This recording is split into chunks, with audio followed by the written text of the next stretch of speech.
इस अगले सत्र में आप सभी का स्वागत है। कलाओं के और अभिव्यक्ति के जितने भी साधन हैं उनके अंतर संबंधों को लेके काफ़ी चर्चाएं यहाँ पर हो रही हैं। भैया लाइट भी थोड़ी जला भी और विधाओं के सम्मेलन को लेके भी साहित्य और सिनेमा दोनों बहुत गहराई से लोक जीवन से और समाज से जुड़े हुए हैं और इन दोनों के अंतर संबंधों के लेके बहुत सारी बातें हो रही हैं। एक दूसरे पर इंटरडिपेंडेंट भी हैं, कभी कभी ठन भी जाती है। इनके बीच में क्या संबंध हो सकते हैं, क्या नए रूप आकार लिए जा रहे हैं, पहले की तुलना में अब कैसा है इनका संबंध और सृजन में ये कितना सहयोग दे रहे हैं, इन सब बातों के बारीक विश्लेषण के लिए हमारे साथ आज दो विद्वान हैं जो साहित्य की विधा से और सिनेमा की विधा से, खासकर रंगकर्म की विधा से भी बहुत ज़्यादा वाबस्तगी रखते हैं। आदरणीय सत्यदेव त्रिपाठी जी जो मुंबई से पधारे हैं और पंकज स्वामी गुरु जी जो जबलपुर से हैं। मैं इन दोनों महानुभावों का हार्दिक स्वागत करता हूं और उन ससम्मान उन्हें मंच पर आमंत्रित करता हूं। आदरणीय पंकज स्वामी जी और सत्यदेव त्रिपाठी जी।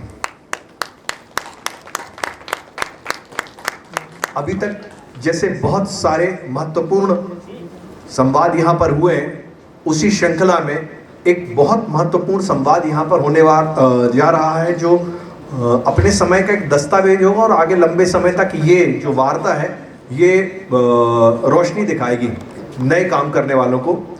ये जो हमारा सत्र है यह संवाद के रूप में होगा। पंकज स्वामी जी हम लोगों की तरफ से सत्यदेव जी से बात करेंगे और इन दोनों का ये जो विमर्श है और ये संवाद है इसमें मंथन होगा और बहुत सारी चीज़ें निकल कर आएंगी। विष छोड़ना होगा, अमृत पाना होगा और ये भी तय है कि कोई राहु केतु न पैदा हो जाए, इसका भी हमें ख्याल रखना होगा।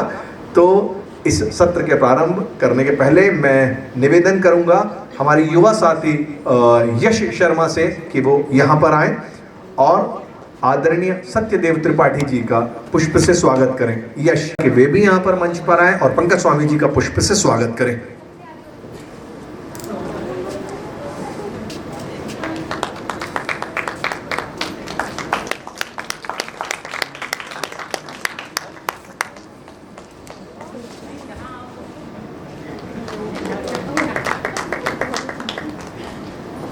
और अब दोनों विद्वानों को, सत्यदेव त्रिपाठी जी और पंकज स्वामी जी।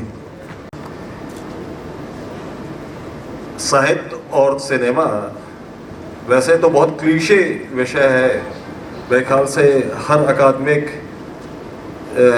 जब गोष्ठियाँ होती हैं खासतौर से विश्वविद्यालय में या पत्रकारिता विभाग में तो इस पर बहुत चर्चा होती है, लेकिन जो विचार होता है, विमर्श होता है, जो मंथन होता है उससे कुछ नए निष्कर्ष तो जरूर निकलते हैं और मुझे आशा है कि आज भी जरूर कुछ नए निष्कर्ष निकलेंगे क्योंकि हमारे बीच में त्रिपाठी जी हैं जो कि नाटक और सिनेमा के गंभीर अध्येता हैं।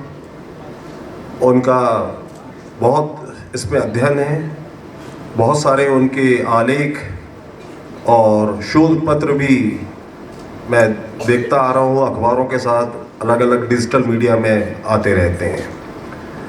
तो त्रिपाठी जी मैं बातचीत शुरू कर रहा हूँ और हम अगर देखते हैं तो हिंदी सिनेमा की अगर बात करते हैं, हिंदी सिनेमा ही पर बात की जाएगी।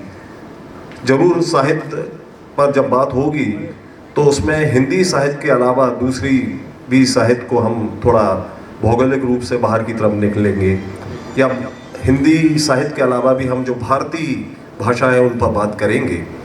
तो मैं त्रिपाठी जी से चाहता हूं कि हम बात शुरू करें और मैं ये भी आपको स्पष्ट करना चाहता हूं कि हमारा जो भारतीय सिनेमा का इतिहास है कोई ज़्यादा पुराना नहीं है और मूक फिल्मों से हम जब आए, जब बोलती फिल्में आ गई और अलग अलग समय काल का भी उस पर असर रहा है। तो मैं चाह रहा हूँ कि त्रिपाठी जी शुरुआत सिनेमा से करते हुए फिर साहित्य पर आ जाएं तो ज़्यादा बेहतर होगा।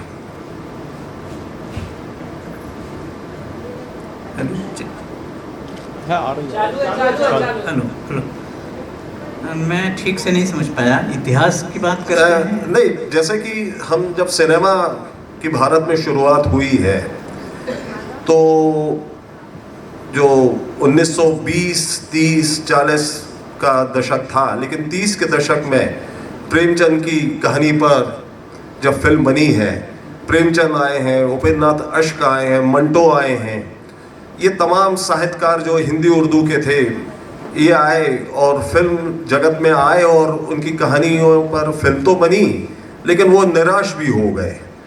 तो वो उस समय के दौर के बारे में हम चाहते हैं कि हम शुरुआत की बातचीत वहीं से करें। वो मिल मजदूर फिल्म थी, प्रेमचंद जी ने लिखी थी, मोहन भवनानी ने बनाई थी, और उसी वक्त प्रेमचंद चले भी गए और फिल्म देखने के बाद उन्होंने खुद कहा कि ये तो कहानी की हत्या है। प्रेमचंद जी ने ही कहा, जबकि उन्होंने ही लिखा भी था, क्योंकि जो उनकी कहानी थी, जिस तरह से वो करना चाहते थे उस तरह से वो फिल्म बनी नहीं। तो बात वहीं आती है कि साहित्य अपनी बात जिस स्वतंत्रता से कह सकता है, फिल्म उतनी स्वतंत्रता से कह सकती है, लेकिन बार बार नहीं, हमेशा नहीं कह सकती, ज़्यादातर नहीं कह सकती। मैं थोड़ी सी बताऊं दोनों की विधाओं का जो अंतर है। दो शब्द हैं साहित्य में सारे ही माध्यमों के लिए। एक तो है अभिव्यक्ति, मूलतः हम कुछ कहना चाहते हैं तभी हम चाहे फिर सिनेमा बनाते हैं, चाहे कहानी लिखते हैं, चाहे उपन्यास लिखते हैं, कविता लिखते हैं, तो वो है अभिव्यक्ति। और ज्यों ही हम सोचते हैं कि जो हमारे मन में आया कि हम कहें, ज्यों ही कहने चलते हैं तो दूसरा टर्म है साहित्य का संप्रेषण। और अभिव्यक्ति ज्यों ही संप्रेषण में कदम रखता है त्यों ही वो वही नहीं रह जाता जो आपने सोचा हो। अंतस्थल के भाव बदलते कंठस्थल के स्वर। आपके मन की बात ज्यों ही कंठ पर आई त्यों ही भाव बदल जाते हैं। लेकिन इसके बावजूद जो साहित्य है वो एक अलग तरह की विधा है। वो अपने आप में हम कहते हैं कि कभी अरत आखर बल साचा, उससे और कुछ नहीं चाहिए। कहीं झोपड़े में बैठ करके भी कागज़ कलम से साहित्य लिखा जाता है। लेकिन जब फिल्म बनाने जाते हैं तो बहुत सारे साधनों की ज़रूरत पड़ती है आपको, पूरी टीम की ज़रूरत पड़ती है आपको, फिर सबको संभालना पड़ता है, सबको मेंटेन करना पड़ता है। ये वजह है कि जो मिल मजदूर में प्रेमचंद कह सकते थे लिख करके मजदूरों की तरफ से, उसी तरह से मजदूरों की तरफ से भवनानी नहीं कह सकते थे।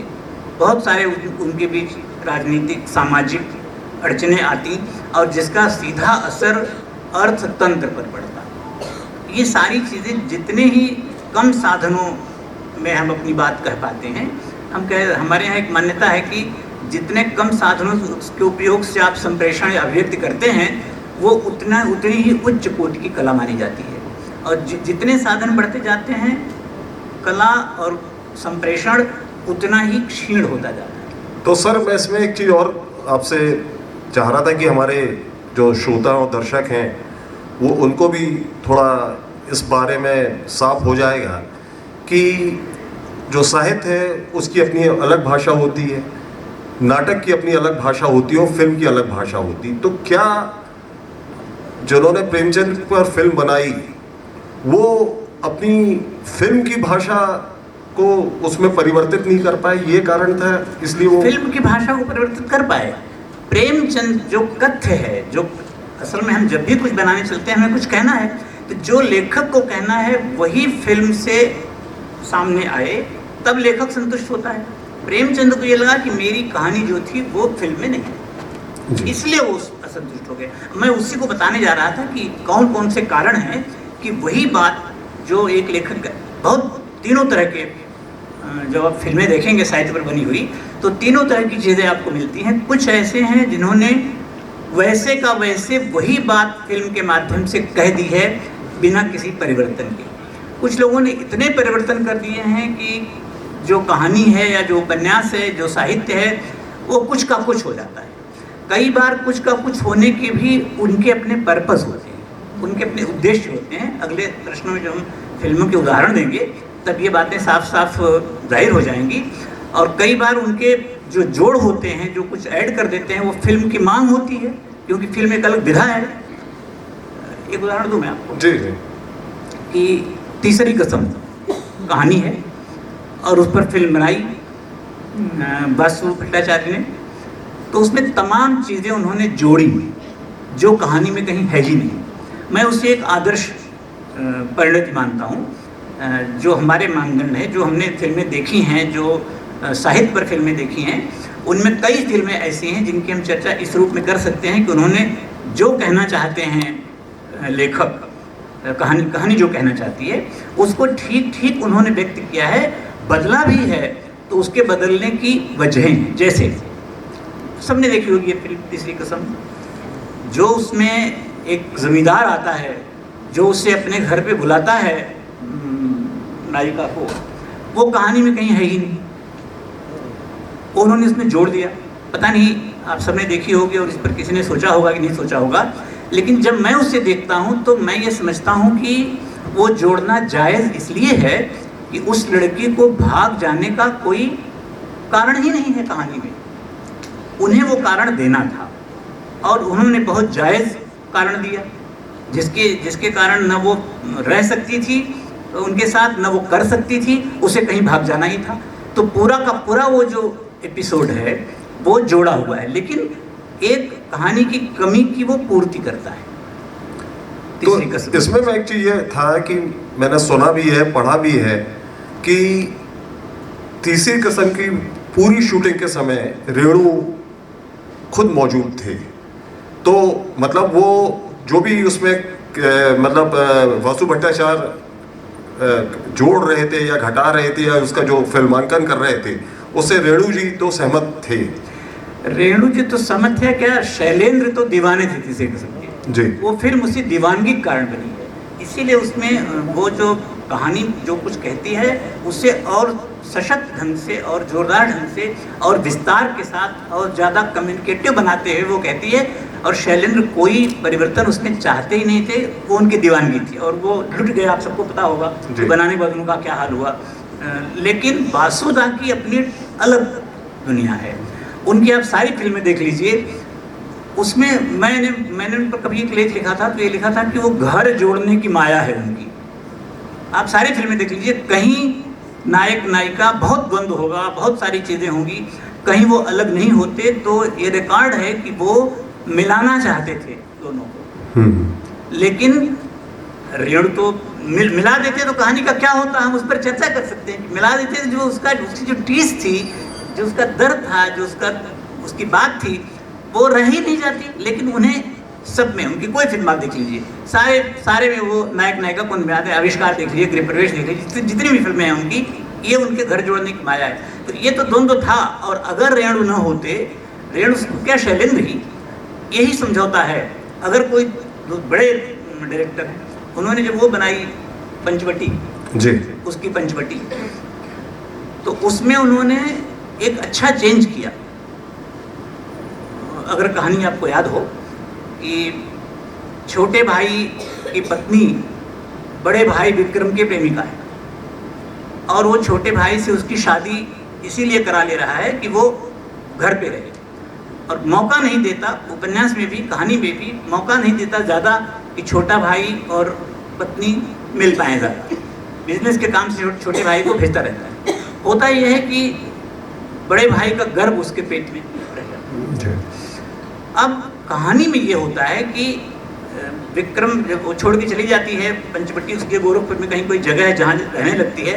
विक्रम जो बड़ा भाई है जिसने करवाया है, वो वहाँ जाता है और एक पर्टिकुलर प्रॉपर्टी नाम कर देता है उसके, ताकि इसका भावी जीवन दुख में न हो। और प्लेन से अब घर आ रहा है, प्लेन क्रैश में मर जाता है। हमने उसकी पंचवटी की लेखिका, मुझे आजकल नाम जरा भूल जाते हैं, वो लेखिका को हमने अपनी यूनिवर्सिटी में बुलाया था क्योंकि उसकी पंचवटी हम पढ़ा रहे थे।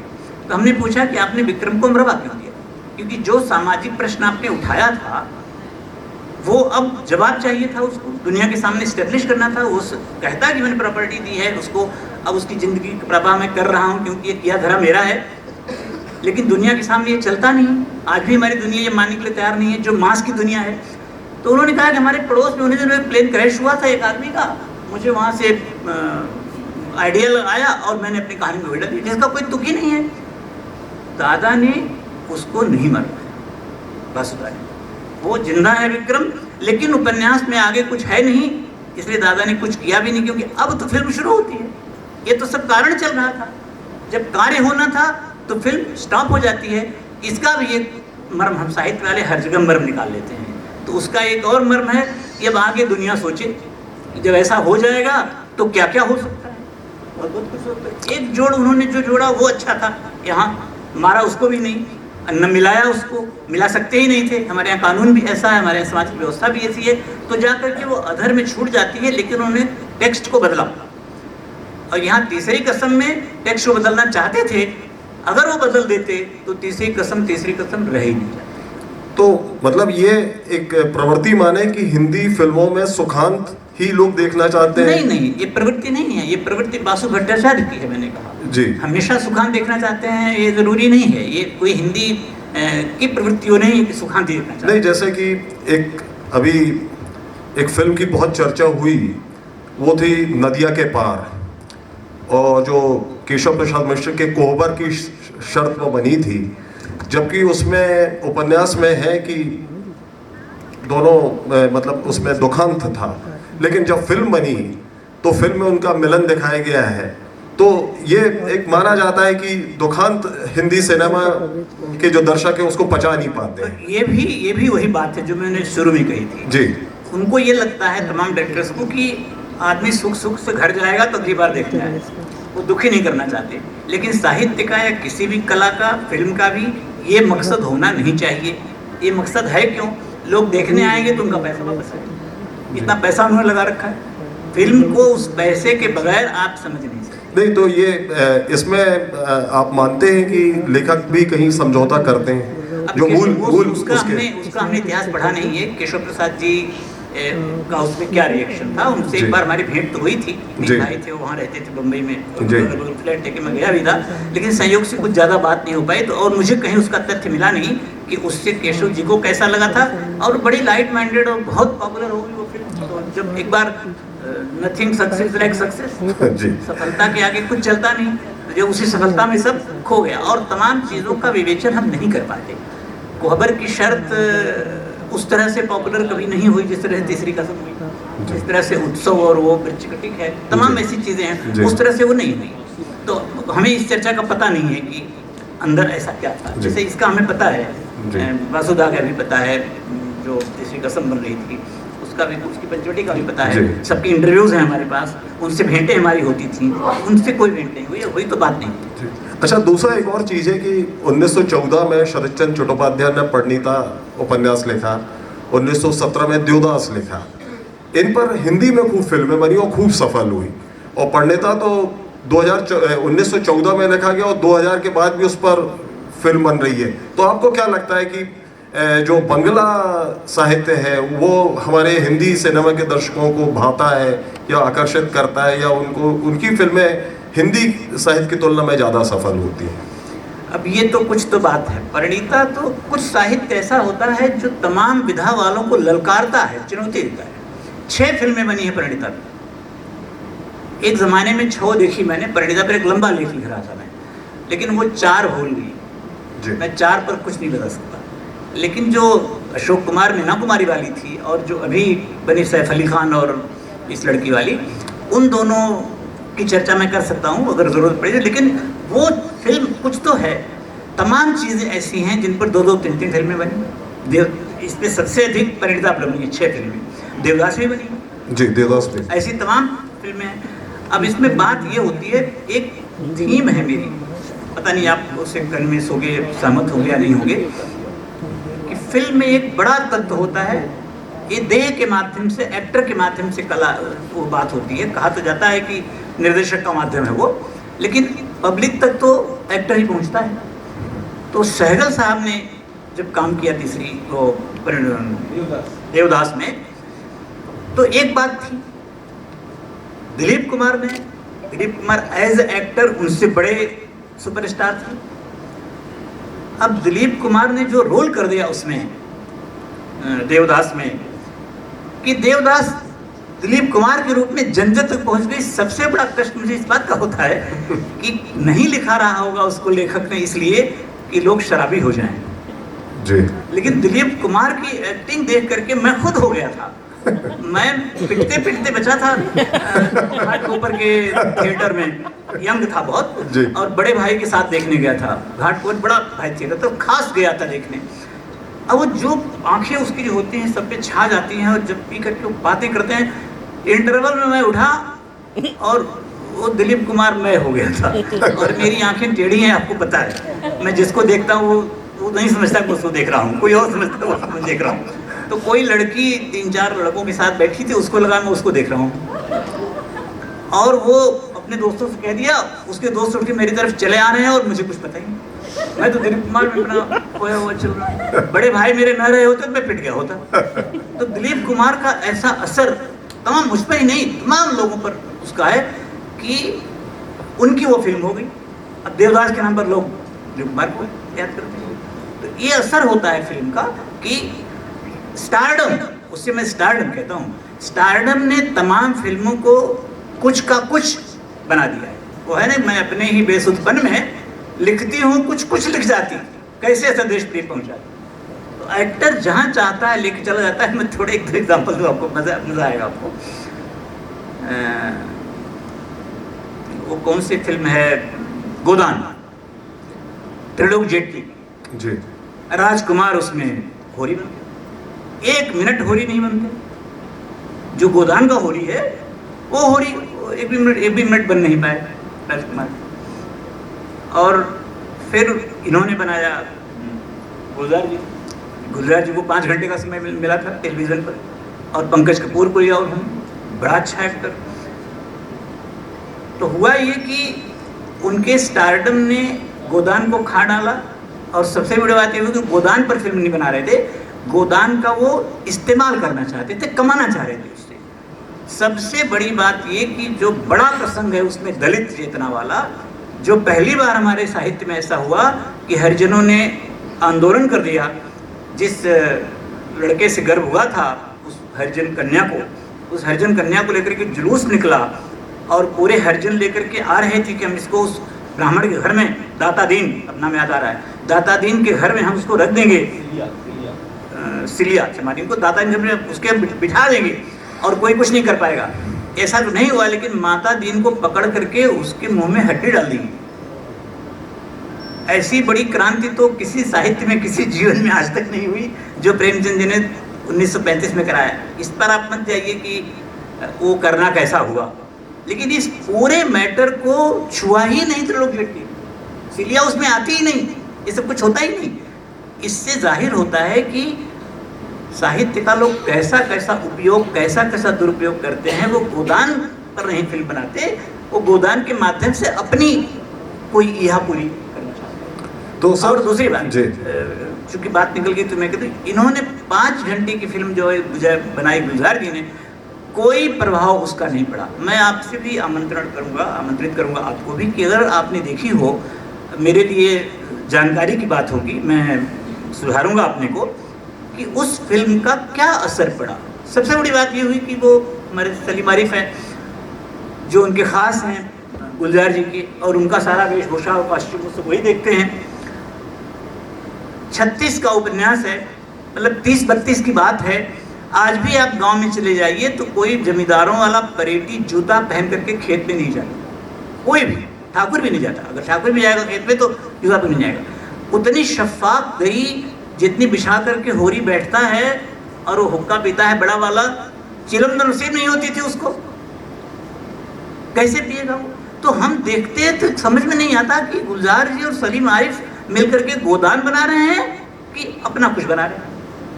तो साहित्य के बड़े बड़े तमाशे हुए हैं फिल्म में।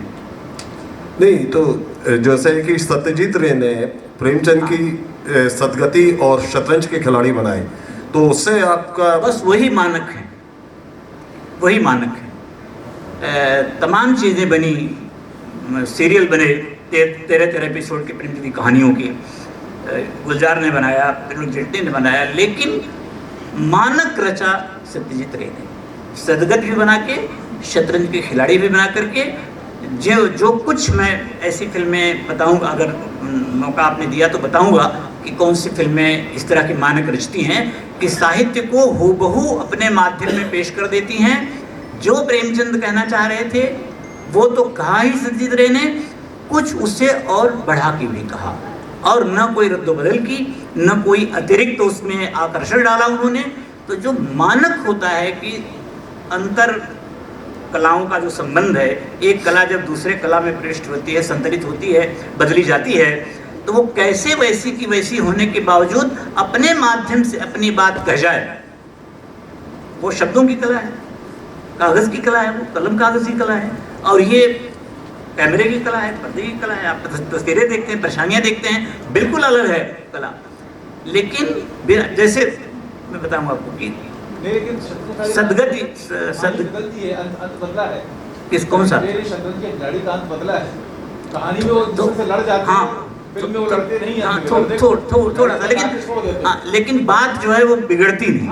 बात बिगड़ती नहीं। उन्होंने कहा कि उनका लड़ाई उचित मुझे जो वो दोनों कलाओं का जो अंतर समझ में आता है देख के कि सदगति में अछूत की बात है कि वो लकड़ी चीर रहा है और मर जाता है, तो उसमें एक भाव पैदा होता है। प्रेमचंद करते थे पैदा ऐसा भाव कि पंडित उस लाश को क्यों फेंक रहा है। अंडरस्टूड है कि हरिजनों ने कह दिया है कि हम नहीं फेंकेंगे, उनके दरवाजे पर वो समझें। एक तरह का विद्रोह था उस जमाने में, जो विरोध उन्होंने गोदान में करवाया था उससे हल्का और एक विरोध था। अब समस्या तो अछूत की है। आग लेने जब वो जाता है, पंडिताइन से मांगने जाता है, तो पंडिताइन उसको बाहर बरामदे में खड़ी करती है और आग का टुकड़ा ऐसे छर्र से फेंकती है। अब वो बीड़ी जला पाए न जला पाए इसकी बात नहीं, लेकिन वो आदमी चौखट के अंदर ना आए। अब यही उनको करना है, लाश सड़ेगी तो नहीं, अब बवाल भी हो जाएगा। तो किस तरह से वो अब उसको फेंकें, कहानी बहुत विस्तार नहीं है, कैसे फेंकें, यही है कला उसमें जोड़ती है कि कैसे एक्टर से वो करवाया जाएगा। जो अलग अलग एक्टर होता वो अलग अलग करता। इसमें दूर से फंदा बना करके मोहन अगाशे को उसके गर्दन में फेंकते हैं, वो फिर धीरे धीरे गर्दन फंसा देते हैं और उनके घर के बगल में ही तालाब है। अब ये सब सीक्वेंस जोड़ा गया है फिल्म में, लेकिन ये सब सीक्वेंस जोड़ करके फिल्म अपने औजारों के माध्यम से, अपने साधनों के माध्यम से बात वही कहती है जो प्रेमचंद कहना चाह रहे थे। तो यही जो है, यही फर्क जो है, यही विस्तार जो है वो साहित्य को आगे फिल्म के माध्यम से और आगे ले जाता है। जब शतरंज के खिलाड़ी फिल्म आई, उसी दौर में एक रस्किन बॉन्ड का उपन्यास था अ फ्लाइट ऑफ पिजन, जिस पर शशि कपूर ने जुनून भी बनाई थी। तो जो उस समय का कालखंड पृष्ठभूमि दिखाई गई थी, आपको याद होगा, नसीरुद्दीन शाह पहली बार एक एंग्री यंग मैन के रूप में उसमें दिखे हैं। तो वो फिल्म को भी आपको क्या लगता है कि वो मतलब वो जो एक पीरियड फिल्म थी, वो अपने बात कहने में, क्योंकि वो फिल्म हिट भी हुई थी और अच्छी भी थी। मुझे अब डिटेल्स उसके याद नहीं है, लेकिन हमने देखा और वो फिल्म बहुत अच्छी लगी थी हमको। ख़ास तौर पे हम लोग जरा वो लड़ाई बहुत अच्छी है, आंदोलन बहुत बढ़िया है। वो आंदोलन फेल हुआ ये भी सही है, किन कारणों से फेल हुआ वो भी उसमें दिखाया गया है। मुझे जो उसकी मार्मिक बात याद आती है वो ये कि शशि कपूर उसकी लड़की से प्रेम करने लगे थे और किसी भी कीमत पर उसको चाहते थे जी। वो चुप है, कुछ बोलती नहीं, उसकी माँ उसको लेकर चली जाती है, इनको दरवाजे से उड़ा दिया जाता है। एक वाक्य उसमें आता है, कितने साल बाद, 36 साल बाद या कितने साल बाद वो लड़की मरी, बिन ब्याही जी। एक वाक्य बिन ब्याही ये बता देता है कि वो लड़की भी उससे बेइंतहा उतना ही प्यार करती थी और उसके लिए वो इंग्लैंड जाकर के भी जिंदगी भर बिना शादी के रही। अब मैंने कहा बहुत ज़्यादा मुझे डिटेल उसका वो वाला पोर्शन ऐतिहासिक वाला बहुत इस वक्त याद नहीं। अच्छा सर, थोड़ा 1962 में चलते हैं और मैं ये भी चाहता हूँ कि आप थोड़ा इसको भी स्पष्ट करें कि कई बार फिल्म लेखक के कल्पना के अनुसार नहीं बनती, लेकिन फिल्म हिट हो जाती है, तो उसके बीच में वो उस मतलब हिट होने के शोर में फिल्म के साथ ट्रीटमेंट कैसा हुआ, सही हुआ कि नहीं हुआ। साहब बीबी और गुलाम भी बनी है, तो आपको क्या लगता है कि वो साहब बीबी और गुलाम जो गुरुदत्त के ने बनी थी, वो आपको लगता है कि वो मापदंड के अनुसार बनी थी? और क्योंकि दर्शकों ने तो उसको बहुत पसंद किया था। दर्शकों ने पसंद किया और मेरे ख्याल से वो मापदंड के अनुसार ही बनी थी। जी। हमने उसका कभी विवेचन नहीं किया है, कभी हमने उस पर कोई चर्चा नहीं की है, लेकिन जो इम्प्रेशन है 2-3 बार मैंने देखी है, क्योंकि फिल्म बहुत अच्छी बनी।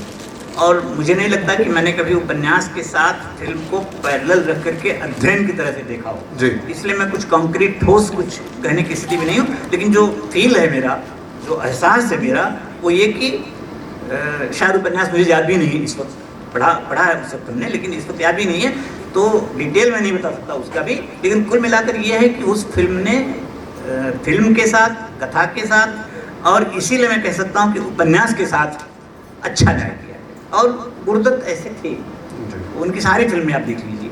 क्योंकि ये जो 60 से 70 के बीच में हिंदी साहित्य पर बनी एक और फिल्म बनी थी जो गुजराती मूल उपन्यास पर थी, तो मैं ये जानना चाहता हूँ कि सरस्वती चंद्र, हाँ, तो जी जी, तो वो एक और चीज मैं ये जानना चाहता हूँ कि कई बार फिल्मों के जो गाने रहते हैं वो इतने लोकप्रिय हो जाते हैं कि वो फिल्म की कहानी से बड़े हो फूल जाते हैं। तुझे भेजा है खत में फूल नहीं दिल है मेरा, जी जी जी। और मैं तो भूल गई बाबुल का देश, पिया का घर प्यारा लगे। जी। एक से गीत है नूतन के, उसमें एक्टिंग बहुत अच्छी है, लड़का बिल्कुल नया था, लेकिन नए जैसा ही उसका रोल भी था, जी। बचपने जैसा ही उसका रोल भी था। तो फिल्म तो बहुत अच्छी है, वो उपन्यास लेकिन फिल्म से ज़्यादा अच्छा है।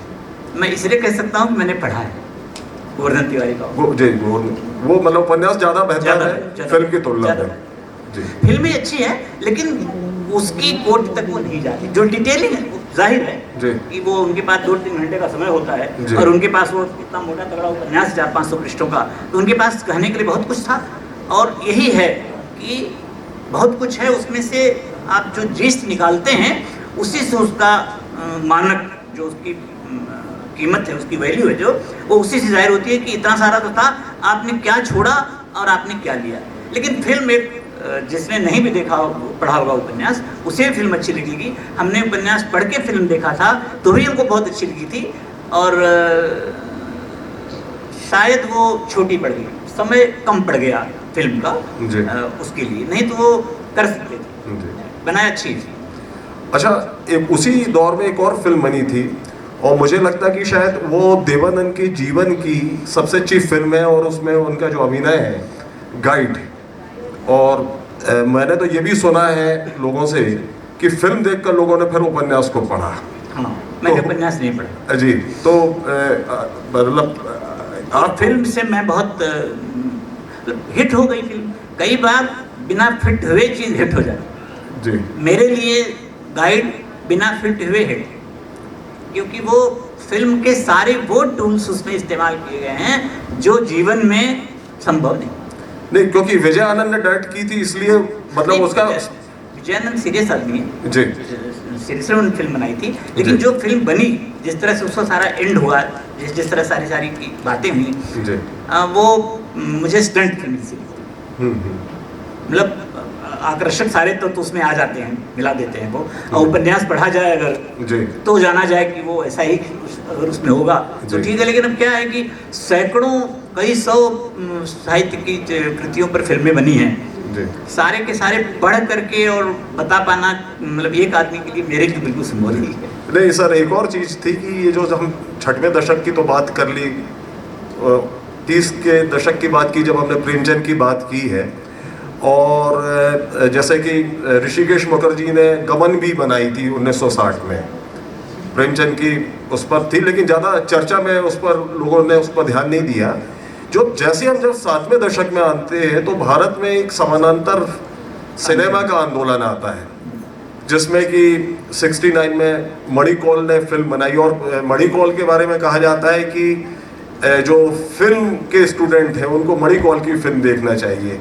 कुछ लोग कहते हैं कि साहब उनकी फिल्म में जो रोटी है वो उसकी रोटी है वो इतनी देर तक तवे पर होती है कि आम दर्शक उससे को कोफ्त होती है। तो आपको क्या लगता है जो मणिकौल की फिल्में हैं?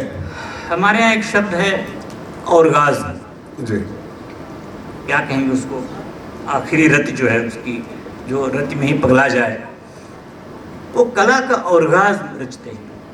मैं उन दिनों पढ़ाना शुरू किया था, मैंने 11th-12th को पढ़ा था, लेकिन अपनी रुचि थी तो बहुत सारे बच्चों को डांट के भेज दिया उसकी रोटी देखने, बड़े गोल की फिल्म में। मैंने खुद नहीं देखी थी, आके बच्चे मेरे सर पे चढ़ गए, क्या देखने के लिए भेजा आपने हमको, उसमें होता क्या है? उधर से एक ट्रक आती है, एक औरत रोटी लिए खड़ी रहती है, उसको पोटी पकड़ाती है, ट्रक चला जाता है, और तो कुछ होता नहीं। एक और फिल्म कुमार शाहनी ने बनाई 4 अध्याय पर, 4 अध्याय नाम भी रखा उसका, टेगोर जी की कहानी है। जब मैं फिल्म का कोर्स कर रहा था पूना, तो उसमें वो दिखाई गई। वो कोर्स मैंने किया इसीलिए था कि हर शाम वहाँ 2 वर्ल्ड क्लासिक फिल्में दिखाई जाती थी। तो 6 से 8 डिनर, और फिर 9 से 11 साढ़े 11। तो एक महीने हमको वहाँ वो रखते हैं, बड़ा अच्छा टेस्ट लेते हैं। तो उसमें वो फिल्म दिखाई गई, बाप रे, नींद आ गई मुझे। एक दृश्य बताता हूँ आपको। एक बूंद जंगल है और वो नायक या नायिका या नियारा है, नीचे बैठी है, खड़ी है, वो देख रही है, और एक बूंद टॉप पर से वृक्ष के गिर रही है, 1 पत्ते पर, 2 पत्ते पर, 5 मिनट चलता है वो दृश्य। तो मुझे लगा कि इससे अच्छा है कि हम सो जाएं। कैमरे की टेक्निक बहुत अच्छी है, दृश्य बड़ा अच्छा है, पूरा माहौल बड़ा अच्छा है, जो गति है उसकी वो बहुत सुंदर है। किस काम की? निरस विसद किस काम? मुझे मतलब ये मेरा अपना व्यक्तिगत ओपिनियन है। आप में से किसी को फिल्म बहुत अच्छी लगी होगी तो आप मुझे डांट फटकार करके अपनी बात कह सकते हैं कि बहुत अच्छी फिल्म की, आप ऐसा क्यों कह रहे हैं। तो उसी दौर में मोहन राकेश की फिल्मों को भी बनाई।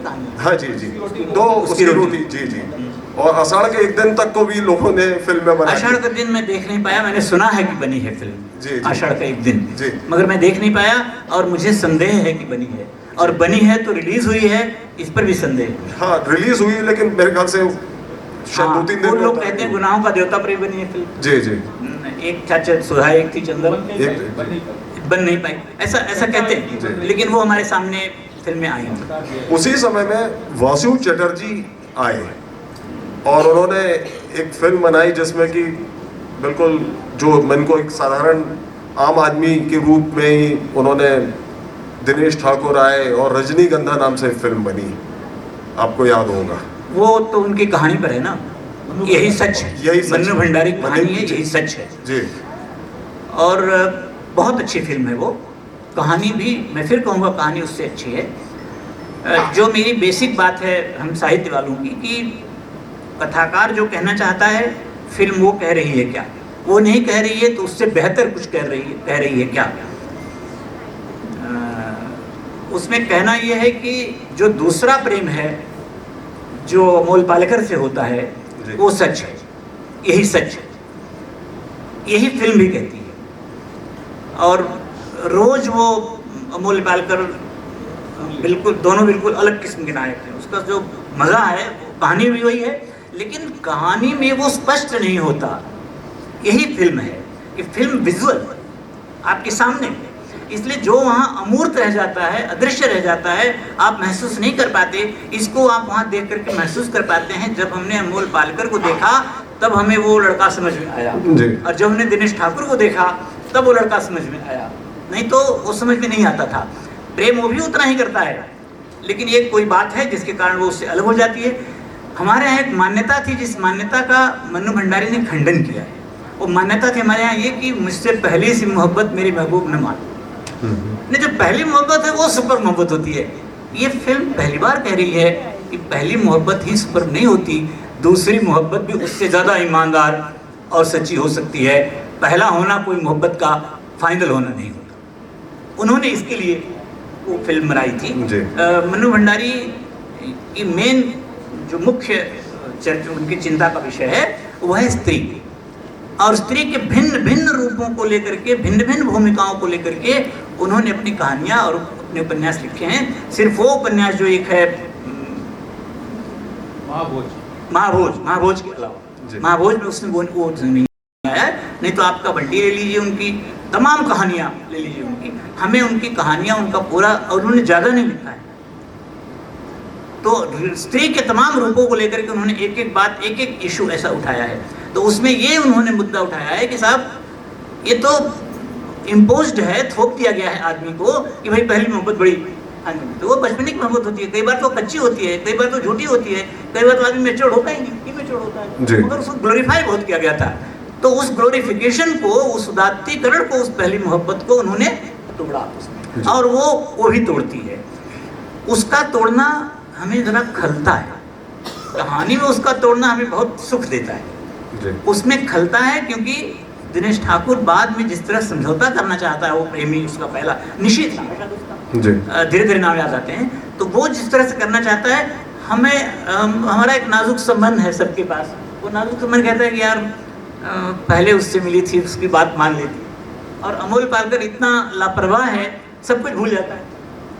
जिस समय कहेगा उसमें बिल्कुल नहीं आएगा, 3 घंटे बाद आएगा, और 3 घंटे वो परेशान हो जाएगी। तो हमने उस उम्र में फिल्म देखी थी कि हमें लगता था कि यार वो तो ज़्यादा वफादार दिख रहा है, उसकी तरफ चली जाए। लेकिन रजनीगंधा का जो उसमें उपयोग है, रजनीगंधा का फूल लेकर के रोज आता है अमोल पालकर, जितनी भी देर से आता है वहाँ रख जाता है, और कहानी में उसकी कोई भूमिका नहीं है। फिल्म का यही गुण है कि वहाँ से एक एलिमेंट, एक तत्व आपने उठाया और उसको इस तरह से उसमें ढाल दिया कि सारी की सारी फिल्म का केंद्र रजनीगंधा हो गई, और रजनीगंधा उसका शीर्षक हो गया। कोई जान नहीं पाएगा यही सच है, को अगर न देखे तो कोई नहीं समझेगा नाम से कि यही सच है, जो है वो रजनीगंधा हो गया है। लेकिन क्या महक गई है फिल्म, सचमुच की फिल्म महक गई। सारा आकाश के बारे में बात करें क्या? मुझे नहीं आता सर, लेकिन राजेंद्र यादव ना वो पहली फिल्म बात सारा आकाश उपन्यास याद है, फिल्म बिल्कुल याद नहीं। सर एक और चीज़ है कि कमलेश्वर की जब कहानियों पर दूसरे लोग फिल्म बनाते तो फिल्म सफल नहीं होती, लेकिन जब गुलजार साहब फिल्म बनाते हैं तो फिल्म चर्चित भी हो जाती है, बॉक्स ऑफिस पर भी हिट हो जाती है। हम चाहे मौसम की बात करें, चाहे आंधी की बात करें, और इवन जो गुलजार भी जब साउंड ऑफ म्यूज़िक पर परिचय बनाते हैं, या शेक्सपियर की उस पर अंगूर जैसी फिल्म बनाते हैं, तो क्या ये गुलजार का इसका हुनर माना जाएगा, या उनका उसका ट्रीटमेंट माना जाएगा कि उस चीज़ को वो भारतीय दर्शकों को अपनी बात को वो सहमत करा लेते हैं? गुलजार में हुनर तो है, इसमें तो कोई शंका ही नहीं, और कई तरह के हुनर हैं। वो आतंकवाद पर फिल्म बनाते हैं, वो भी उतनी हिट होती है। हाँ, फिल्म पर बनाते हैं तो भी उतनी हिट होती है। मौसम के बारे में ज़्यादा बात नहीं कर सकता इस वक्त, न मुझे कहानी याद आ रही है ठीक से, और न ही फिल्म याद आ रही है। दूसरी आंधी आंधी आंधी आंधी हाँ, अब आंधी का तो ज़बरदस्त क्रेज़ हुआ, जिस तरह से उन्होंने उसको जोड़ दिया इंदिरा गांधी। अगर वो इंदिरा गांधी से जोड़ न देते तो फिल्म का यही हस्र होता, इतनी ही पॉपुलर होती, इसमें मुझे संदेह है। इसलिए मैं इस बात को मानता हूँ कि आपने अपने को, इस फिल्म को पॉपुलर करने के लिए एक अलग अनुषंग का उपयोग किया, जो कि अलग तरह से आपने अपनी फिल्म को पॉपुलर कर लिया। वो प्रेम कहानी अपने आप में बहुत ज़बरदस्त थी, उसमें अगर वो इंदिरा गांधी का न दिया गया होता तो मुझे लगता है कि फिल्म ज़्यादा ईमानदार होती, ज़्यादा ठोस होती। वो एक आरोपित सी चीज़ उसमें ला दी गई है, लेकिन ये कहना मेरा सही भी नहीं है, इसलिए कि वो छूट है उनको। यही तो है कि चरित्र आपने वही लिया, कैरेक्टरिस्टिक सब उसकी वही है, चरित्र सब वही है, सिर्फ आपने एक पोज बदल दिया, एक छवि बदल दी आपने, एक छवि उसको दे दी, और फिल्म अच्छी है, कहानी भी अच्छी है। जी अच्छा, आपने सूरज का 7वां घोड़ा भी देख पाई कि वो एक और चीज़ है जो शतरंज के खिलाड़ी जी और सदगत के टक्कर की चीज़ है। मतलब आप कल्पना नहीं कर सकते उपन्यास पढ़ करके, उपन्यास उन्होंने कोर्स में पढ़ाया है जी और फिल्म भी कोर्स में पढ़ाई है। मैंने एक पेपर रखा था अंतर अनुशासनिक अध्ययन का, साहित्य और सिनेमा, 4 भाग थे उसके, साहित्य और सिनेमा, साहित्य और पत्रकारिता, साहित्य और टेलीविज़न, और साहित्य और वीडियो, जी ऐसे एमए की। तो उसमें हमने जो 4 फिल्में रखी थी, उसमें एक सूरज 7वां घोड़ा था, चित्रलेखा थी, जी लेकिन चित्रलेखा से मैं बड़ा प्रभावित था तो रख दिया उसको कोर्स में। लेकिन जब पढ़ाने चला तो लगा कि फिल्म तो उपन्यास का के पैर का धोवन में जी तो 1 साल बाद बदल दिया मैंने। चित्रलेखा भी कई बार बनी है, चित्रलेखा कई बार, मतलब वो जो फिल्म उनके एक जो बनी है वो अशोक कुमार, अजय, शर्मा ने 2 बार बनाई। किसने? केदार शर्मा ने 2 बार बनाई। दूसरे कौन केदार से? शर्मा ने, दूसरे में कौन है? दूसरे में कौन है? पहली फिल्म है, दूसरी है। फिर बाद में और उसके बाद तो एक पहली का मुझे ख्याल नहीं है। जी तो सूरज सातवां घोड़ा बता, हाँ जी, मैं तो जी। थोड़ा सा भटक हाँ जी, गया। सूरज के साथ तो सूरज का सातवां घोड़ा मुश्किल उपन्यास भी है, मुश्किल फिल्म भी है। हमारे साहित्य में एक दौर चला था कि कहानियाँ 7 हैं उसमें या 5 हैं, वो पांचों कहानी मिलाकर एक उपन्यास बनता है और पांचों कहानियाँ अपने में स्वतंत्र। आप लोग ताज्जुब करेंगे कि राग दरबारी भी ऐसा ही है। राग दरबारी का आप एक अध्याय पढ़ लीजिए, आपको लगेगा कि हमने एक कहानी पढ़ी है, और जब सारा एक साथ पढ़ लीजिए तो आपको लगेगा कि उपन्यास पढ़ा है। तो इस तरह से अंतः सूत्रों से बधी हुई है, इंटर रिलेटेड है वो फिल्म, और सबके परिवेश अलग अलग हैं, थीम एक है उसकी फिल्म की, और मतलब कमाल कर दिया शाम ने। जी हमने तो उसका प्रीव्यू देखा था नेहरू सेंटर में, हम लोग बुलाए गए थे, धर्मी में लिखा भी था हमें। जी 40 साल बाद मिला सूरज को सातवां घोड़ा, सूरज के साथ क्योंकि उपन्यास लोगों तक पहुंचा नहीं, जी अद्भुत है उपन्यास, जी। ऐसा उपन्यास दूसरा फिर लिखा नहीं गया, और वैसी फिल्म भी शायद उस तरह से दूसरी नहीं जी। बनेगी। और श्याम बेनेगल की वो प्रतिभा है कि आप उसका लोहा मानते हैं कि जस की तस धर देनी चदरिया। और आप वो देखिए अमरीश पुरी को देखिए, जी अमरीश पुरी में से जो निकाल लिया श्याम बेनेगल ने उसमें, वो क्या कोई निकालेगा। और अमरीश पुरी में ऐसी ढेरों संभावनाएं थी, बहुत तैयारी करते थे छोटे से रोल की, एक डांटने का रोल भी होता था तो उसका अपने घर पे रिहर्सल करते रहते, और जो उन्होंने रूप उनका दिया है और पूरी कहानी को जिस तरह जोड़ा है। उन दिनों बहुत पॉपुलर वो कैरेक्टर्स नहीं थे जिन्होंने उन्हें फिल्म में लिया, लेकिन सबसे उन्होंने क्या काम लिया है, और उन कहानियों का जो जोड़ है, मतलब सिचुएशन, परिवेश उसका, जी। परिवेश वो घर है, और वहीं वो तीनों कहानियां पनपती हैं। और कैसे वो छत बनाई गई कि वो लड़का उससे मिल लेता है, मुझे लड़कों के नाम भूल गए हैं, फिर वो उससे मिल लेता है, और उन जो उनका उपयोग किया भारतीय कविता का उसमें, उस गीत में, जो सब का सब कलात्मक फिल्म है, वो रियलिस्टिक है, थीम उसकी यथार्थवादी है, लेकिन फिल्म क्लासिकल। जी और हम कहें, मैं कहूँगा कि उपन्यास भी क्लासिकल है। विजयदान देता पर भी एक पहले फिल्म दुविधा बनी थी, और बाद में अमोल पालेकर ने शाहरुख खान को लेकर पहली बनाई। मेरे ख्याल से आपने दोनों ही फिल्में देखी हैं। दोनों देखी हैं। विजयदान देता भी आकर्षित करते हैं हमारे हिंदी बहुत में। बहुत करते हैं, जी। नाटक वालों को भी करते हैं, जी फिल्म वालों को भी करते हैं। उनकी कहानियाँ जो उन्होंने लिखी हैं वो नाटक ही हैं, जी। उसमें दृश्य ऐसे हैं, उसके सीक्वेंसेज ऐसे हैं, और दोनों दो तरह से बनाई गई हैं। यही तो मतलब फिल्म की यही तो जान है। जी ऐसा वैविध्य है फिल्म में कि आप जो चाहें, जैसा चाहें, आप उसको दिखा सकते हैं। अगर मूक फिल्म बना दी जाए जी और दुविधा दिखा दी जाए, और इनका नाम क्या है, इनका फिल्म का पहली पहली दुविधा दिया जाए और पहली दिखा दिया जाए और डायलॉग न दिए जाएं, तो लोग समझ ही नहीं पाएंगे कि एक ही बात की फिल्म है।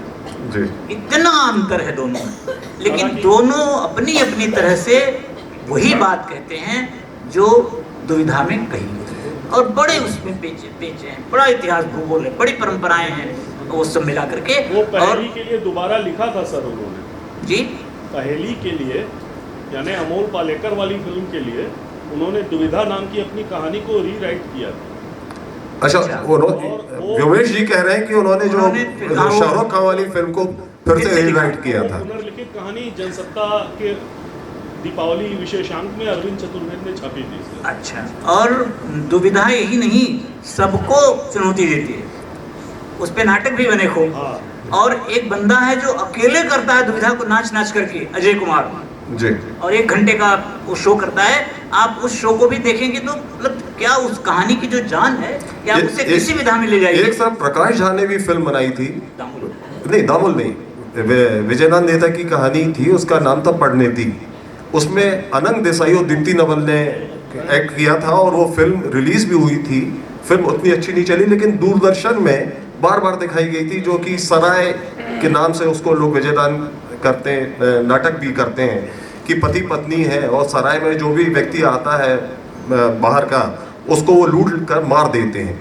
और उसका अंत यही रहता है कि उनका बेटा आता है और उसको वो एक यात्री समझते हैं और वो मारते हैं। जब उसकी वो सामान देखते हैं तो उनको याद आता है कि ये तो उनका ही बेटा। वो मेरे ख्याल से वो विजयदान देता है कि मतलब कहानी पर बनी सर्वश्रेष्ठ फिल्म थी जो अभी मुझे याद है, मैंने फिल्म देखी, मगर प्रकाश झा ने वो फिल्म बनाई थी। वो बहुत कुछ बताने की हालत जी जी जी। एक सर हम थोड़ा मतलब हमने मतलब बंगला पर भी बात की।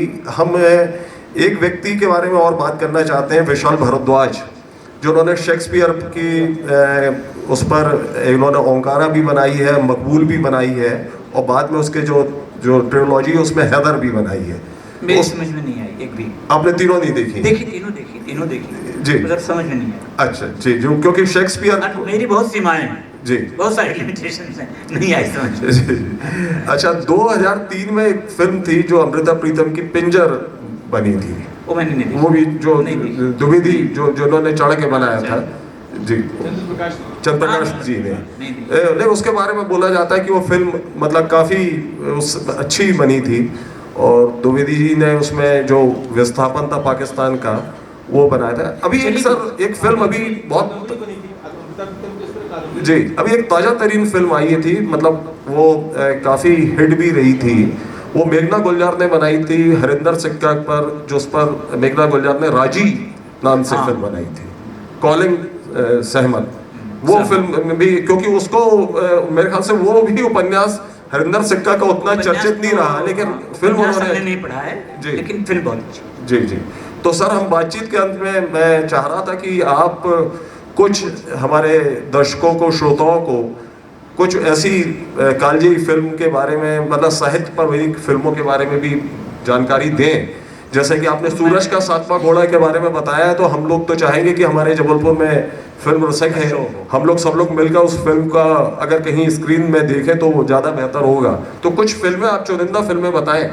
तो एक तो मुझे बहुत अच्छी लगती है फिल्म उत्सव, जो मृच कटिक पर जी, शशि कपूर ने, गिरीश कर्नाड ने डायरेक्ट की थी, शशि कपूर ने जी अनाउंस कर दिया था उन्होंने कि अगर रेखा मिलेगी करने के लिए काम तो ही फिल्म बनेगी। यही मुझे सिर्फ एक उसमें बुरी बात लगी, लेकिन जब देखा, क्योंकि कोई भी क्लासिक रचना और फिल्म इतनी बड़ी विधा है, वो किसी एक व्यक्ति तक सीमित नहीं रह सकती। चुनौती ये होनी चाहिए कि दीप्ति नेवल भी को भी लेके हम बना देंगे जी तब तो कला और कला एक व्यक्ति पर, एक एक्टर पर, अगर एक अभिनेता पर निर्भर हो गई तो उसका कोई मतलब नहीं जी। लेकिन जो मैंने स्टारडम की बात कही थी पिछली बार, वो यहाँ मुझे याद आ रही है कि शोले बन चुकी थी जी जब ये फिल्म बनी उत्सव, और गब्बर के रूप में वो क्या नाम उनका है, अमजद खान जी हो गए थे स्टार, और उनको एक ऐसे रोल में लिया गया,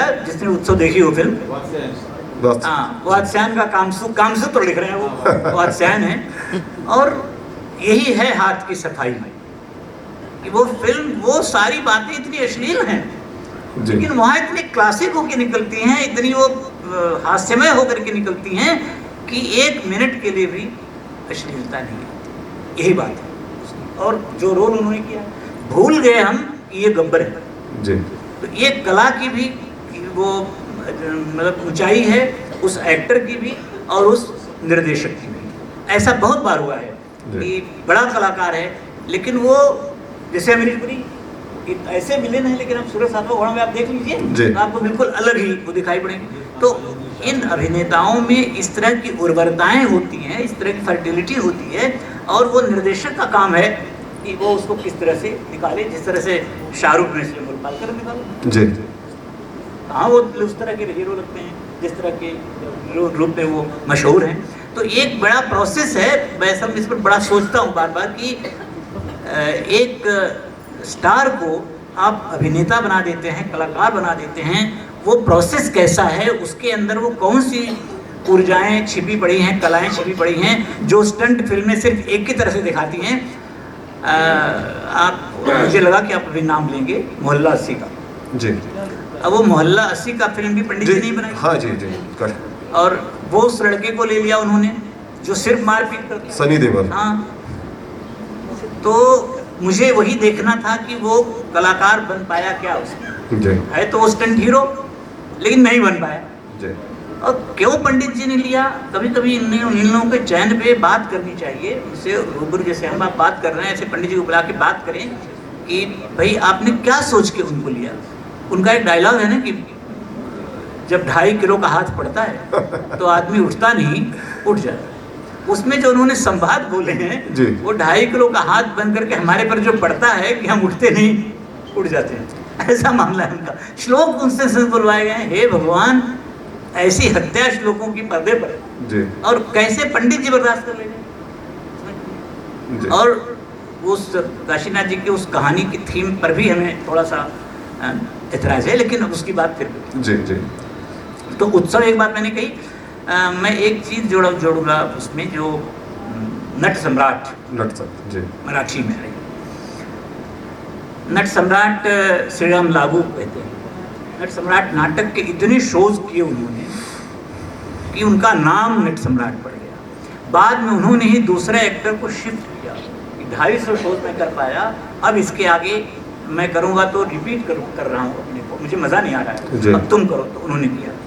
उसी नट सम्राट को नाना पाटेकर को लेकर के फिल्म बनी महेश मांजरेकर ने। आप लोगों को मराठी नहीं आती, लेकिन मैं आपसे वो करूँगा, गुजारिश करूँगा कि आप वो फिल्म ज़रूर देखिए। इतनी अद्भुत फिल्म है। और नाना पाटेकर जो शागिर्द वगैरह बना करके बहुत सारे वो उनके गुस्से वाले बना करके रोल उनका दोहन हो रहा है, आप देखिए कि उसके अंदर क्या ऊर्जा है। वो नाटक भी वैसा ही है, नट सम्राट उनका लिखा हुआ। मतलब कहने का कि एक बार फिल्म देख करके, 2 बार देख करके, मेरे ख्याल से 4 बार तो मैंने फिल्म देखी, फिर पूरे विभाग को लेके गया, हिंदी, मराठी, गुजराती, संस्कृत, चारों भाषाओं के विभागों के सारे बच्चों को लेकर के ले गया। 150 टिकट खरीदे जी उसका, और फिर उस पर एक गोष्ठी रखी। तो उसके बारे में कुछ बोलना नहीं, आपने कहा कुछ फिल्मों के नाम बताइए। जी जी जी तो एक वो बता रहा हूँ मैं। एक और फिल्म गुजराती की बनी पिछले साल या उसके पिछले साल, उसको पूरे भारतवर्ष की बेस्ट फिल्म का, सर्वोत्तम फिल्म का उसको सम्मान मिला। वो फिल्म है हेलारो। जी वो एक लोक कथा पर आधारित है। जिस तरह से वो गरबा गीतों का उसमें प्रयोग किया है, जिस तरह से बाजी वाले पर प्रयोग किया है, और जिस तरह से उस लोक को उन्होंने दिखाया है, वो सचमुच सर्वोत्तम फिल्म के लायक थी। तो आपने 2-4 फिल्मों के जो नाम लेने के लिए कहे, वो अंग्रेजी फिल्म आई थी जोकर। एक आदमी के अंदर एक्टिंग की ऐसी कैपेसिटी हो सकती है अकल्पनीय। जी तो इस तरह से बहुत सारी फिल्में हैं, मैंने दूसरी भाषाओं की जी बताई। एक और फिल्म छत्तीसगढ़ में संजीव बख्शी की भूलन कांदा पर एक फिल्म बनी है, और वो फिल्म उपन्यास था, लेकिन 2010 में लिखा गया, 2012 से उस पर फिल्म बनाने की बात आई। क्योंकि जैसे भोजपुरी सिनेमा है वैसे ही छत्तीसगढ़ी सिनेमा माना जाता था, लेकिन जब वो फिल्म बनी तो छत्तीसगढ़ की सिनेमा में लोगों का ध्यान गया, और अभी वो फिल्म रिलीज हुई है और OTP प्लेटफॉर्म पर भी वो आ गई है। और कई रीजनल जो सिनेमा है वहाँ पर भी बहुत अच्छी साहित्यिक कृतियों पर फिल्में बन रही हैं, लेकिन हम लोग का ध्यान जाता नहीं है। हिंदी सिनेमा या दूसरी उन चीज़ों पर हम लोग भटक जाते हैं। मेरे ख्याल से आज की बातचीत तो हम लोग रात भर कर सकते थे, इतनी व्यापक है।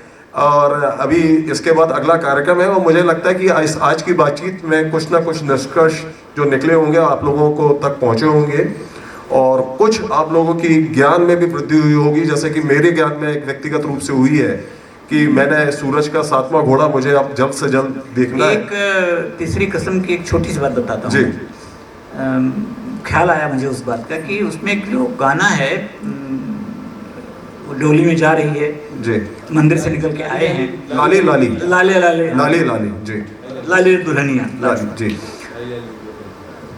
तीसरी कसम कहानी में वो गीत तब आता है, वो लाइन तब आती है जब वो दोनों जा रहे हैं। जी अभी वो सवारी ली ही है, जी। उसको जानता नहीं वो, और वो एक जगह मंदिर में उतर के पूजा करती है और वहीं वो गीत आ जाता है।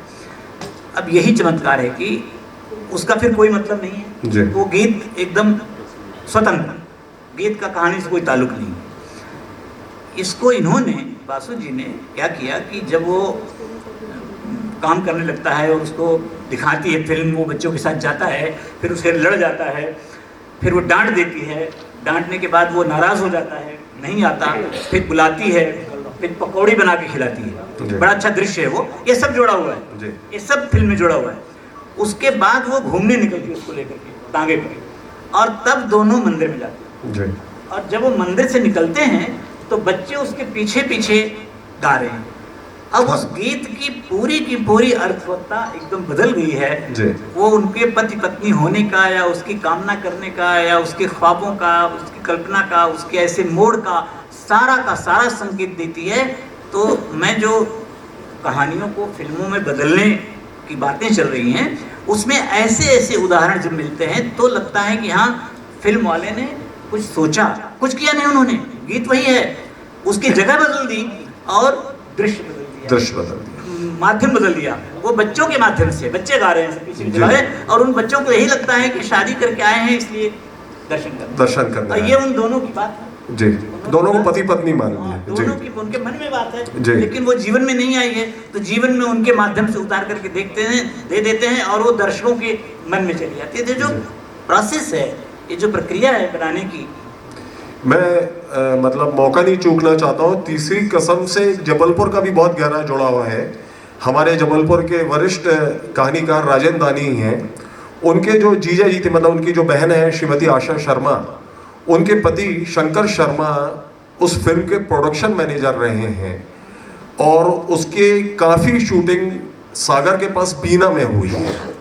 और मुझे उनकी बहन ने पिछले साल ही बताया, उसमें वहीदा रहमान से जुड़ी बात है कि वहीदा रहमान ने शंकर शर्मा जी को कहा कि कोई एक साड़ी लेके आना। तो शंकर शर्मा जी जब बाजार गए तो एक साड़ी उन्होंने वहीदा रहमान के लिए ली, उसी समय उनकी शादी हुई थी, और दूसरी साड़ी वो अपनी पत्नी के लिए लेकर आए थे। और उस फिल्म में वो प्रोडक्शन मैनेजर तो थे ही, उसमें जो फिल्म की जैसी शुरुआत होती है उसमें एक जो गाड़ी वाहन है उससे कोई पूछता कि कितने बजे हैं, वो शंकर शर्मा ने उस रोल को अभिनय किया था। मेरे ख्याल से यहाँ बहुत से लोगों को इस बात की जानकारी नहीं होगी, और काफ़ी शूटिंग उसकी सागर के पास जो बीना है वहाँ पर हुई थी। फिर उसमें बहुत सी घटनाएं भी हुई थी कि लोगों को पता लगा कि वहीदा रहमान है, राज कपूर है, तो ट्रेन को भी रोक लिया गया था। फिलहाल ये बातचीत हम फिर कभी जब और प्रसंग आएगा तब करेंगे। आज मैं जी, जो बात बिल्कुल नहीं हुई वो कि जो हिंदी के गीत आए फिल्मों में, कवियों की तरफ से आए, उनके भी बड़े हिस्से हैं। एक पूरा अलग ही वो प्रसंग है, पूरा एक अलग ही चैप्टर है जिसमें मतलब साहित्य पर आधारित फिल्मों में, तो वो भी साहित्य है कि कैसे लोगों ने फिल्म के लिए गीत लिखे, खास तौर पर शाहिर वगैरह ने, और वो इतने हिट हुए। किस तरह से किसी ने लिखा ही नहीं, कहा कि हमारे गीत जो पहले से हैं उन्हें आप ले लीजिए तो ले लीजिए, हम आपके लिए फिल्म के गीत नहीं लिखेंगे। तो अलग अलग तरह की मेरे ख्याल से साहित्य और सिनेमा की बात कर रहे हैं जब, तो एक बड़ा पक्ष जी, मेरे ख्याल से नीरज जी ने अपनी शर्तों पर ही गाने लिखे, और मेरे ख्याल से काफी हिट गाने हुए हैं उनके, अपनी शर्त में गाने लिखे उन्होंने, उनके लिखे हुए लिए गए। वो बच्चन जी हैं जिन्होंने कह दिया था, अपनी आत्मकथा उन्होंने लिखा है, कहा कि नहीं कहा पता नहीं। आत्मकथा में ये है कि मुझसे जब फिल्म के लिए गाने लिखने की बात कही गई, मैंने कहा कि मेरे पहले के लिखे हुए गीत पर आप सिचुएशन बना लीजिए और उसको ले लीजिए, लेकिन आपकी फिल्म के लिए मैं गीत नहीं लिखूंगा। जब उन्होंने उनसे ये भी कहा, लोगों ने, फिल्म का हाल क्या है, फिल्म वालों का हाल क्या है, कहा कि हम कहाँ कह रहे हैं कि आप गीत लिखिए, गीत तो हम लिखवा लेंगे, आप सिर्फ नाम दे दीजिए। तो बच्चन जी ने कहा कि मेरे पास नाम ही तो है और तो कुछ है नहीं, तो वो भी आपको दे दूंगा मैं, तो क्या बचेगा। तो ऐसे किस्से उसमें बहुत सारे हैं। साहित्यिक गीतों को फिल्मी गीत में बदल देते हैं। नहीं, शायर की नज़में कुछ और हैं, फिल्म में दिया तो बदल दिया। हमने उमराव जान अदा की बात नहीं की कि हादी मिर्जा रुस्वा की उसमें जो गजल है, मतलब जो उसकी जान है फिल्म की, तो बहुत सारी चीजें हैं जिनको एक साथ इतने कम समय में समेटना नहीं आ सकती। और वो देख लीजिए कि फारूक शेख नसीर को लिया तो बहुत बड़े कलाकार नहीं थे, इसमें तो ऐश्वर्या राय को लिया गया, कौन पूछता है उस फिल्म को। और उस देखिए कहानी वही है जी, दो बड़े बड़े स्टार उसमें लिए गए, तीनों ही, कोई नहीं पूछता जी। तो उमराव जान भी एक 81 में 1981 में जब फिल्म आई तो एक माइलस्टोन हुई, मतलब उसको तो अद्भुत फिल्म है। और उसकी तो शहरयार की जो गजल थी और खुद जो जो रेखा ने उस पे जी उसमें उन्होंने जो नृत्य और जो अपना अभिनय किया है उसमें तो उनको पुरस्कार मिला। वो भी एक अद्भुत फिल्म, वो अद्भुत फिल्म थी। और उसको उन्होंने अपने अली साहब ने बहुत अच्छे से जी जी बहुत सलीके के साथ वो फिल्म बनाई थी। बहरहाल हम बातचीत को अब यहाँ पर रोक रहे हैं। त्रिपाठी जी ने हमको इतनी बातें इतने कम समय में बनाई। मैं अनिल श्रीवास्तव फाउंडेशन की ओर से हाँ जी थोड़ा आप ऐसा करें ना, मंच पर आ जाएंगे तो आपकी बात और क्लियर हो जाएगी, साफ आ जाएगी। हाँ जी माइक लीजिए। एक शब्द है सिनेमैटिक लिबर्टी, वो किस हद तक जायज़ है और कहाँ ऐसा लगता है कि बस इसमें भी कंट्रोल होना चाहिए, लक्ष्मण रेखा की ज़रूरत है? कुछ नहीं, ये तो बहुत मानक बात है कि भाई जब तक वो आपकी बात को जो आप कहना चाहते हैं उससे गहराई देती है, उससे बेहतर ढंग से कहने का सिला बनाती है, वहाँ तक वो ठीक है। अगर एग्जरेट होती है, उसे बिगाड़ने लगती है, जैसे मैंने 4 अध्याय वाली बात बताई, बूंद गिरने वाला या उसकी रोटी वाला, तो कला का औगात वो भी है, वो बड़ी बात कह रहे हैं, वो फिल्म की भाषा है वो। लेकिन वो भाषा अगर कहानी को कम्युनिकेट नहीं कर रही है, आपको प्लीजेंट एहसास नहीं दे रही है, तो फिर सिनेमैटिक उसका कोई मतलब नहीं है। बहुत अच्छी भाषा हमें आपने कहानी लिख दी, लेकिन कहानी कुछ कह ही नहीं रही है, भाषा का कोई तालमेल ही नहीं मिल रहा है। बहुत अच्छी भाषा का आपने उपयोग किया है, तो उसका वो बेकार है। तो ये उसकी हमेशा वो उस अपनी बात से बंधी हुई है। आप कहना क्या चाह रहे हैं, पहुंचाना क्या चाह रहे हैं, देना क्या चाह रहे हैं। जब जो भी सारे कला के अनुषंग हैं, वो जब तक उसे आगे बढ़ाते हैं, सशक्त बनाते हैं, तब तक वो सही है। मैं आपको एक और चीज बताना चाहूंगा कि जो भाग मिल्खा भाग थी, तो मिल्खा सिंह को पूरी उसके एक सीन दिखाकर उनका अप्रूवल लिया गया था। मतलब उस फिल्म की से पूरी तरह जब संतुष्ट हुए तो उस फिल्म को रिलीज किया गया था।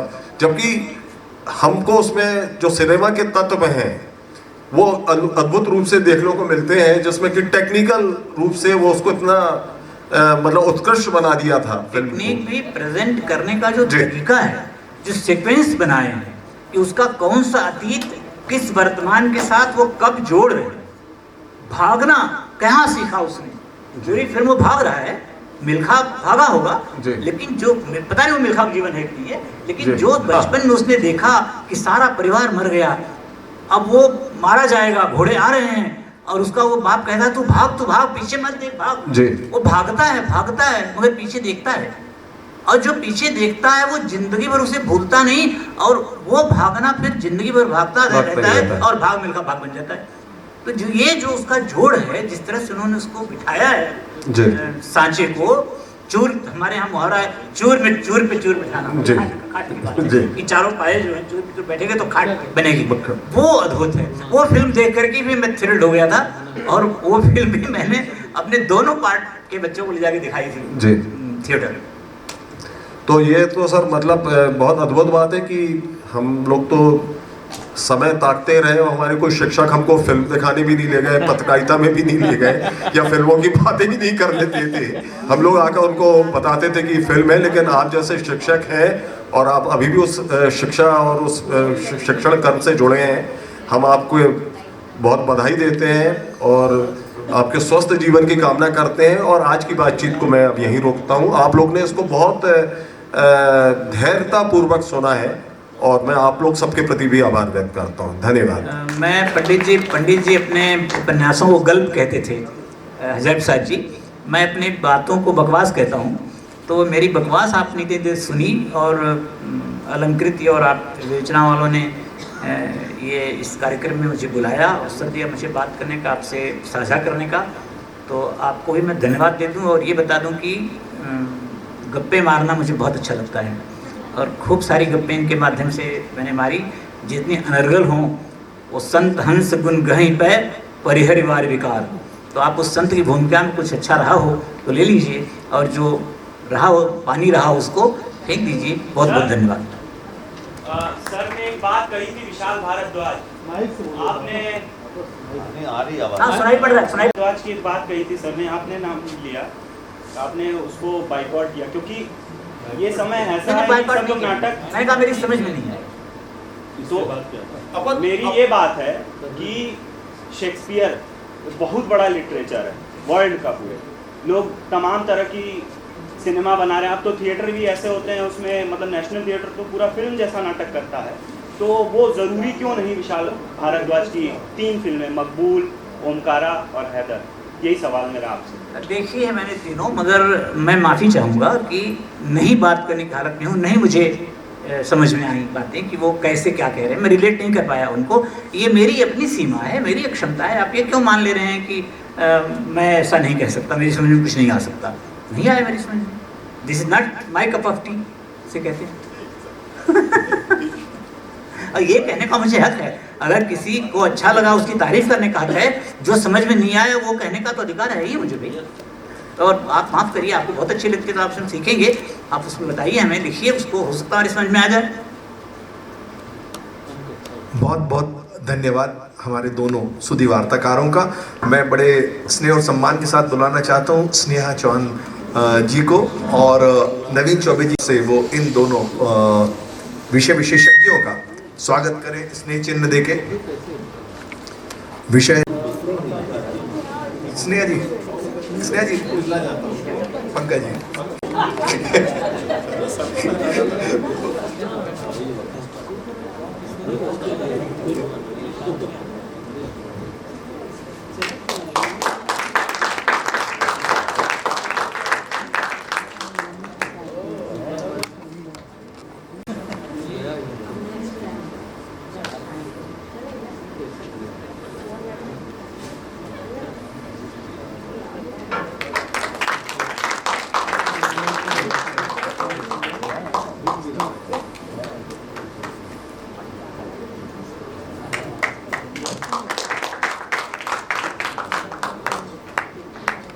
आदरणीय सत्यदेव जी, बात में जरूर उल्लेखित करना चाहूंगा कि पंकज जी का एक बहुत ही महत्वपूर्ण कार्य चल रहा है, जो बहुत ही शानदार दस्तावेजीकरण चल रहा है। जबलपुर के रंगकर्म का इतिहास मेरा ख्याल है तकरीबन 1900 से या उसके भी पहले से 1900 के बाद, सॉरी 1900 के बाद से लेके अभी तक का ये बहुत बारीकी से लिखते जा रहे हैं। उन्होंने बहुत गहन शोध किया है, गली में, कुलियाओं में, वीथिका में, गांवों में, ग्राम्यांचल में, अट्टालिकाओं में जा जाकर इन्होंने तथ्य इकट्ठे किए हैं। और रंगमंच पे एक बहुत ही शानदार सीरीज बहुत जल्दी आने वाली है, जो पीढ़ियों तक लोगों का मार्गदर्शन करती रहेगी। मैं जानता था कि जबलपुर के पीढ़ियां है, उससे बताया गया था। नाटक में इतना बड़ा काम करना, शुभकामनाएं वाली कि आप जल्दी पूरा। चलिए हम लोग अब अगले सत्र की ओर बढ़ते हैं। धन्यवाद।